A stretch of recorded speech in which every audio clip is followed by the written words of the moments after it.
Welcome to today's video, where we dive into a fascinating problem that arises in C++ programming.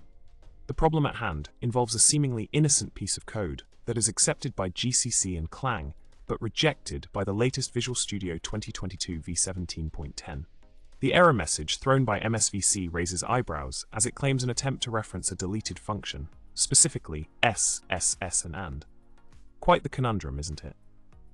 Now, let's unravel the solution to this enigmatic problem. When we look at the code snippet sy equals false, sx, we are faced with a conditional operator where both expressions are of the same class type. As per the C++ standard, the result of this conditional operator should be a prvalue. This means that L-value to R-value conversion should be applied to x, resulting in the declaration of y essentially being sy equals false and sx. The move constructor should not be called here, since C++17 stipulates that when the initializer expression is a prvalue and the source type is the same class as the destination, the initializer expression is used directly to initialize the destination object.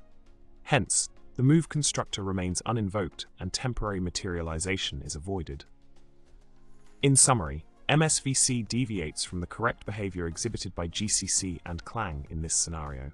The erroneous application of temporary materialization leads to the violation of the C++ standard, resulting in the s, and error. Understanding the intricacies of the prvalue and L-value to R-value conversions sheds light on why MSVC falters in this particular instance. And there you have it, a deep dive into a puzzling problem with a solution that highlights the nuances of C++ semantics. Thanks for watching, and remember to hit subscribe, like, and share your thoughts in the comments section below.